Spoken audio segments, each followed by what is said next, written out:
কই গো গিন্নি, ঘর থেকে আমার জালটা নিয়ে এসো তো।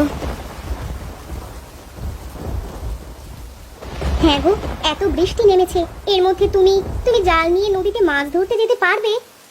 ও নিয়ে তুমি কোনো চিন্তা করো না গো, আমার অভ্যেস আছে। এই বৃষ্টির মধ্যে মাছ ধরে আমি একেবারে বাজারে বিক্রি করে তারপর বাড়ি ফিরবো। হ্যাঁ গো, এই বৃষ্টির সময় কেউ বাজারে আসবে? বলো কি গো, এই ইলিশ মাছের টানে কত মানুষ যে বাজারে আসে তা তুমি কল্পনাই করতে পারবে না। ঠিক আছে গো, মানুষকে ভালো মাছ খাওয়াতে পারলেই তার থেকে আনন্দ আর কিছু নেই। ঠিক বলেছো গিন্নি। আচ্ছা তুমি থাকো, আমি বরং নদীতে গেলাম। আচ্ছা, এসো।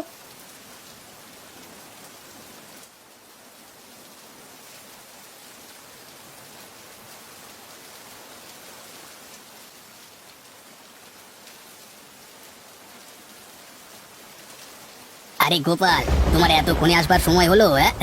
আরে এদিকে যে আমার মাছ ধরা শেষ হতে চললো। হ্যাঁ, তোমার মতো কি আমি পারি কানাইদা?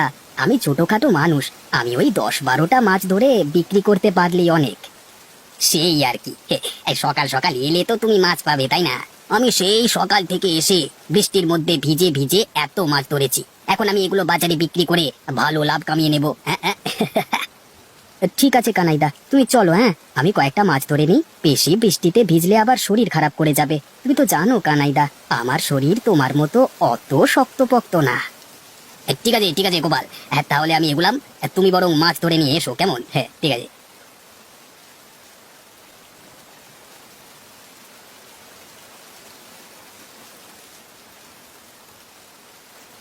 ব্যাস, আজকে বরং এই থাক।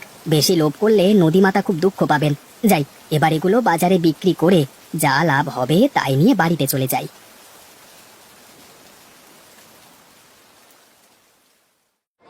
নিয়ে যান নিয়ে যান, সদ্য ধরে আনা টাটকা মাছগুলো নিয়ে যান। কম দামে ভালো জিনিস খেতে হলে আমার কাছ থেকে নিয়ে যান। আসুন আসুন, দেরি করবেন না। আরে গোপাল ভাই, তুমি এই মাত্র এখানে এসে বসলে, আমার যেদিকে সব বিক্রি হয়ে যেতে বসলো গো। আরে কানাইদা, তোমার মতো কি এত অভিজ্ঞতা আমার আছে? আমি ছোটখাটো মানুষ, তোমার মতো ব্যবসা কি আমি শিখেছি? আমি এখানে সারাদিন বসে দেখি, যদি 2-1 জন খরিদ্দার আসে তাহলে তো আমার পক্ষে খুব ভালোই হয়। হ্যাঁ ঠিক ধরেছ, তুমি এখানে বসে বসে অপেক্ষা করো, দেখো খরিদ্দার আসে কিনা। আরে গোপালদা, টাটকা মাছ কত করে দিচ্ছ গো? তুমি কতটা নেবে? ওই একটা বড় আর একটা মাঝারি দেখে ওজন করো না। দাদা, তোমার 180 টাকা হয়েছে। আরে দাদা, এত সাশ্রয় পেয়ে গেলাম, আমি কল্পনাও করতে পারিনি যে এত কম দামে টাটকা টাটকা মাছগুলো পেয়ে যাব। দাদা, লাভ করাটা আমার লক্ষ্য নয়, মানুষকে কম দামে ভালো জিনিস খাওয়ানোটাই আমার প্রধান লক্ষ্য। এই যে তোমার মুখে হাসি ফুটলো, এতেই আমি খুশি।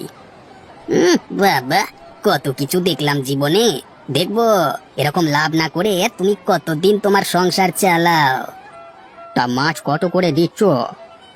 মাছে প্রতি কেজি 250 টাকা করে। বলো কি গো, এত দাম মাছের? এর থেকে তো মাংস কিনে খাওয়া ভালো। হ্যাঁ, এই বৃষ্টির পানিতে ভিজে ভিজে আমাদের যে মাছ ধরে আনতে হচ্ছে সেই গভীর নদী থেকে, সেটা দেখুন, আমাদের কষ্টটা একটু বুঝুন, তাই জন্যই তো মাছের এত দাম। আচ্ছা তুমি দাঁড়াও, আমি অন্য বিক্রেতাকে একবার জিজ্ঞাসা করে দেখি। কি গো ভাই, তা তুমি মাছ কত করে বিক্রি করছো? আমার কাছে প্রতি কেজি 150 টাকা করে। বলো কি গো, 100 টাকা কম? তা মাছ ভালো হবে তো? মানে পচা টচা হবে না তো? না বাবু, এই বৃষ্টির দিনে আমি নিজে হাতে মাছ নদী থেকে ধরে এনেছি। আপনি বাড়ি নিয়ে যেয়ে খেয়ে দেখুন, যদি ভালো না লাগে তাহলে আপনার টাকা আমি ফেরত দিয়ে দেব। বেশ বেশ, তাহলে আমাকে 1 কেজি দিয়ে দাও দেখি। আচ্ছা গোপাল, তোকে আমি দেখে নেব, তুই নিজেকে বিরাট মহান ভাবিস তাই না? আজকে রাতেই তোর একটা ব্যবস্থা আমি করবো, দাঁড়া। কি গো, আজকে ব্যবসা কেমন হলো তোমার? ব্যবসা আমার ভালোই হয়, যতক্ষণ না ওই বেটা গোপাল তার মাছ নিয়ে বাজারে বসে। আমি জানি ওই গোপাল একটু বেশি মাতব্বরি করে, লোককে কম দামে মাছ বিক্রি করে নিজেকে মহান জাহির করতে চায়। তুমি কিছু করতে পারো না ওকে? সেটাই চিন্তা করছি, ওকে হাতে না মেরে পাতে মারবার ব্যবস্থা করতে হবে, তবেই ওই বেটার জব্দ হবে। তোমার মাথায় কি কোনো পরিকল্পনা আছে? হ্যাঁ আছে। পরিকল্পনাটা কিন্তু দারুণ কষেছো। তাহলে কবে কাজটা করবে? কাজটা আজকে রাতেই শেষ করতে হবে। রাতের অন্ধকার ছাড়া এই কাজ করা সম্ভব নয়। কিন্তু এই রাতের বেলায় বৃষ্টির মধ্যে ভিজে ভিজে তুমি যাবে? আরে বৃষ্টিতে ভিজবো কেন?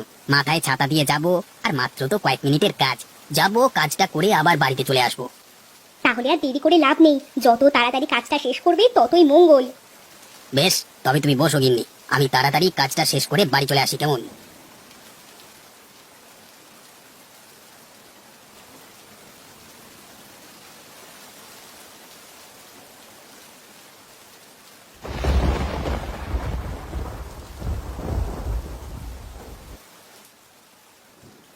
হায় হায় হায়, এ আমার কি সর্বনাশ হলো!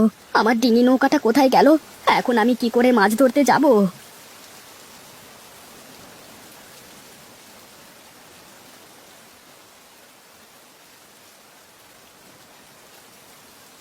এ কি, কি হলো?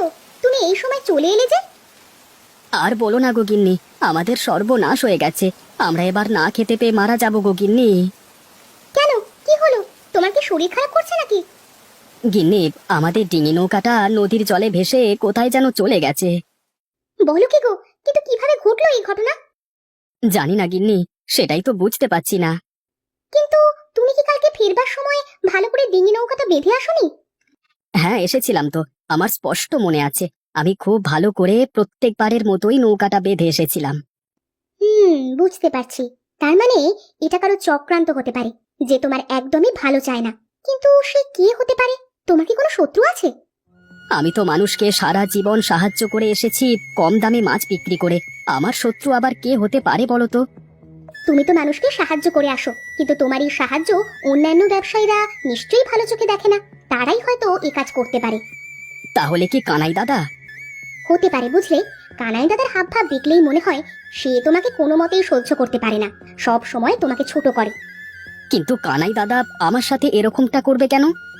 বুঝতে পারলে না? তোমাকে ভাতে মারবার জন্য। সামনাসামনি তো তোমার ক্ষতি করতে পারছে না, তাই তোমাকে ভাতে মারতে চায়, যাতে তুমি ব্যবসা করে টাকা উপার্জন করতে না পারো। কিন্তু আর কি করবার? কানাইদাকে তো সবকিছু বললে ও নিশ্চয়ই অস্বীকার করবে। আমাদের হাতে তো কোনো প্রমাণ নেই, তাই মুখ বুজে সবকিছু সহ্য করে যেতে হবে। তুমি দুঃখ পেও না গো, তুমি যেমন মানুষকে সাহায্য করো, দেখবে ভগবান একদিন নিশ্চয়ই তোমাকেও সাহায্য করবে।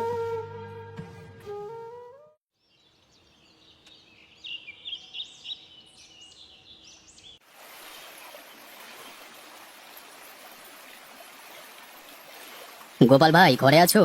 ঘরে আছো গোপাল ভাই? আপনি কি গোপাল বাবু? হ্যাঁ, আমি গোপাল বাবু। বলবার দরকার নেই, আমি একজন সাধারণ মানুষ। আমি শহর থেকে এলাম। আমি একজন বড় মৎস্য ব্যবসায়ী। লোকমুখে আপনার কথাটা শুনলাম, আমার আপনার সঙ্গে কিছু কথা আছে। আপনি ঘরে উঠে আসুন না। না না, ঘরে যাওয়ার সময় নেই। লোকমুখে শুনলাম আপনি নাকি খুব সুন্দর মাছ ধরতে পারেন, তাই আপনার কাছে এলাম। আসলে আমার প্রতিদিন প্রায় 1 কুইন্টাল মতো মাছ লাগবে। সেটা কি আপনি ধরে দিতে পারবেন? আমি যথেষ্ট টাকা আপনাকে দেব। আসলে হয়েছে কি বাবু, আমার নৌকাটা কালকে রাতে নদীর স্রোতে ভেসে গেছে, তাই আমার কাছে কোনো ডিঙি নৌকা নেই এখন। ও নিয়ে আপনাকে চিন্তা করতে হবে না। আমার লোক প্রতিদিন আপনাকে নিয়ে যাবে, আবার প্রতিদিন কাজ শেষে আপনাকে বাড়ি দিয়ে যাবে। আপনি শুধু আমার লোকের সঙ্গে গিয়ে মাছগুলো ধরে দেবেন। কি পারবেন তো? তাহলে তো খুব ভালোই হয়।